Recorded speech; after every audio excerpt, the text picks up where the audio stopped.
Hi, King Boomer. I cannot decide whether you look like a Civil War general or a communist dictator, but either way, I don't like it.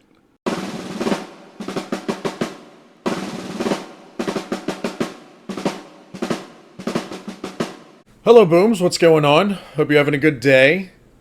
Monty Python. Haven't reacted to one of these in a while. This is sent in by Neil. It's Monty Python Philosophy Football. So, this should be interesting. The thumbnail's kind of funny. I don't know what's going on in it, but it looks funny. And you guys always know I'm game for these reactions. So thank you, Neil, for sending this in. And let's see what happens in their version of the game of football. Let's check it out. Here we go.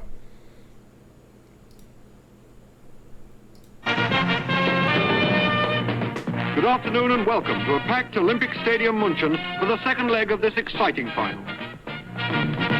Germany versus Greece. And here come the Germans now, led by their skipper, Nobby Hagel. They must surely start favourites this afternoon. They've certainly attracted the most attention from the press with their team problems. And let's now see their lineup. Nobby. The Germans playing 4-2-4, Leibniz in goal, back four, Kant, Hegel, Schopenhauer and Schelling, front runners Schlegel, Wittgenstein, Nietzsche and Heidegger, and the midfield duo of Beckenbauer and Jaspers. Beckenbauer obviously a bit of a surprise there. And here come the Greeks, led out by their veteran centre-half, Yeah. Let's look at their team. As you'd expect, it's a much more defensive lineup. Plato's in goal, Socrates a front runner there, and Aristotle as sweeper. Aristotle very much the man in form.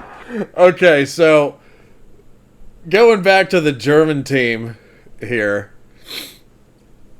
the only name that I recognize on here is Nietzsche, which inspired somebody. I'm not going to name who, but I actually feel kind of ashamed because I don't know much about these German historical figures in here. So, and I do know I have German followers, so I apologize. I probably need to learn more about Germany than I know. But once you get to the Greek names, I know like half of them. Beckenbauer obviously a bit of a surprise there. And here come the Greeks, led out by their veteran centre-half, Heraclitus. Let's look at their team. As you'd expect, it's a much more defensive lineup. Plato, Aristotle, Sophocles, Heraclit, Democrit. Socrates is in there, though. Archimedes. Or is it Archimedes? I always say Archimedes. But he was the guy with the circles, wasn't he? And, yeah. Uh-oh. I hear a distress signal. Excuse me. Alright, just don't ask to leave again. You little furry muppet. Anyway. Alright, here we go. Plato's in goal, Socrates a front runner there, and Aristotle as sweeper. Aristotle very much the man in form. One surprise is the inclusion of Archimedes. Well, here comes the referee, Kung Fu Tzu Confucius and his two linesmen, St. Augustine and St. Thomas Aquinas. And as the two skippers come together to shake hands, we're ready for the start of this very exciting final. The referee, Mr. Confucius, checks his sand, and they're off. Nietzsche and Hegel there. Karl Jaspers, number 7 on the outside. Wittgenstein there with him. There's Beckenbauer. Schelling's in there, Heidegger covering. Schopenhauer. And now it's the Greeks, Epicurus, Plotinus number 6. Aristotle. Empedocles of Archegos and Democritus with him. Oh, one thing, the quality of this one ain't that good, so I apologize for that, but anyway. There's Archimedes. Socrates, there he is, Socrates.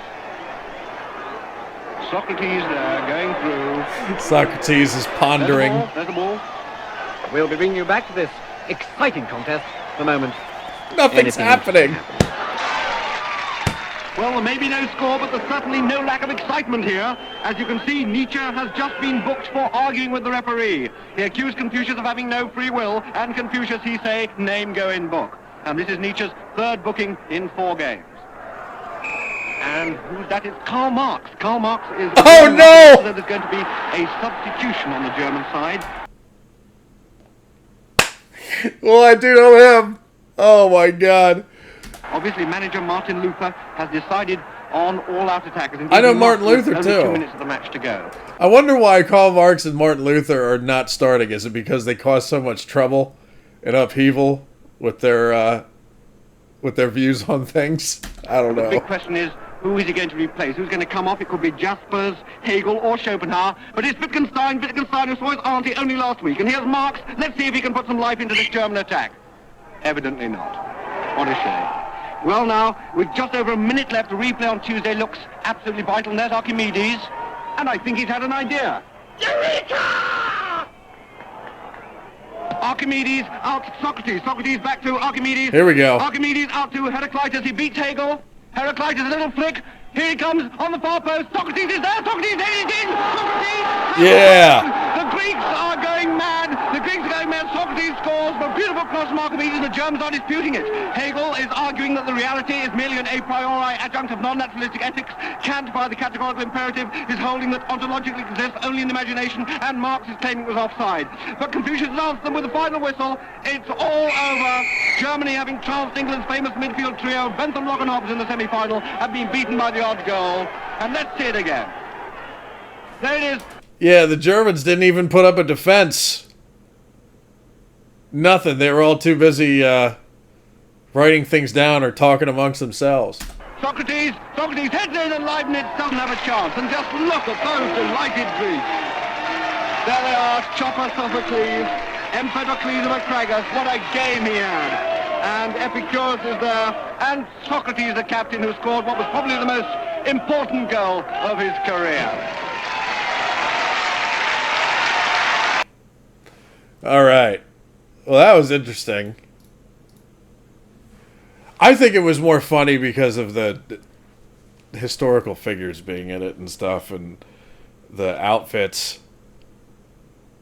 You know what's wild about this skit? They had to go to an actual soccer field and dress up all these people in all these costumes just for, a 4-minute skit like this. So they had to, not only had they had to dress up, but they had to travel to a soccer field, and I imagine get a permit to let them play on it, because it looked like it was in a stadium, But goofy commentary, and again, I don't know why Karl Marx and Martin Luther were on the bench, but I imagine it's because they caused a lot of trouble during their lifetime, and the effects of what they did after their life, Interesting. It's interesting to say the least. But again, for all the German I apologize if I don't recognize more names from the German team. Man,